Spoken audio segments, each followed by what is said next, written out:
10 a.m.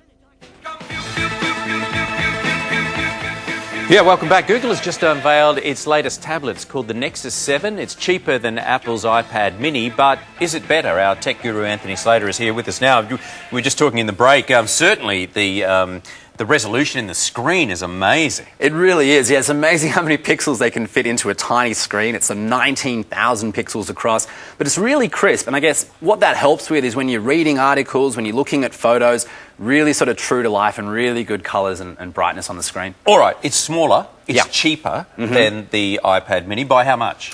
Well, the base model is $299 here versus sort of $370. But then as you step up into some of the higher sort of levels, as you can see here, it gets up to $619 on the iPad mini versus $439 on the Nexus. So there's a bit of a difference there in price. And I think that's going to make a difference for people when they think, do I want to get this for my kids or do I want to get it for myself? If you're already with Apple, like a lot of people are, is it different enough or better enough to make it worth the transition and going through the pain of learning a new system? Yeah, look, it's a tough question. Apple definitely had the head start when it came to tablets. Up until recently, they had 80% of the market, up until about a year ago.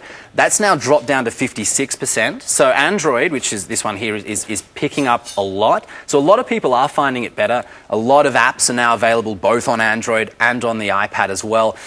It really kind of depends. I think there's a few features in particular on the Android device that I think make it a really good idea for families. Take us through them. Yeah, sure. One of the key things, and it doesn't sound like a major thing, but you can set up multiple users on the same device. So a lot of people they discovered were using one tablet and sharing it amongst kids, or they'd use it at work and then their kids would use it on the weekend, etc. So what you can do is you can set up multiple users on the same device so that you can leave it on the, give it to the kids and they don't have access to your email, they can't make extra purchases, they can't... Bank transfers. Bank transfers, exactly, yeah. Run off to the Caribbean with your canny, yeah. So it's, having those multiple users I think is really key. Like I said, really good screen, really good camera, great 3D graphics, so gaming is really good on that device as well. One thing you showed me was a photograph that you took down at the Key. A series of photos that was all stitched together to give a circular effect, 360-degree effect. Yeah, exactly. So the new Android operating system, 4.3, has got some really cool features in there.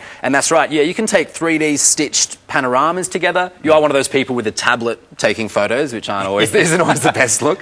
But it's got some really good camera. It has a front-facing camera as well. So Skype is really good on here as well for keeping in touch with people. All right, so if you're already invested in Apple, do you just wait for an upgrade and hope that they can match it, or do you go out and buy one of these because it's just that good? Look, if you're a big Apple fan, probably hold out a tiny bit because there's possibly going to be an iPad mini 2 coming out later on in the year. But if you want a device that's cheap, light, and really good quality, and you want something now, this is the best one on the market, the Nexus 7. Easy operating system, from a user point of view? Absolutely. It's come a long way, Android, and as I said, they're taking more and more of that market share, so it is easy to use. A few extra features on top of what the Apple have, but I think it's pretty easy to pick up. Beautifully explained, Slater. Thanks very much for that. It's a nice little device, Slater. Isn't it? Thanks very much, Cam. Now, the truth about commercial jet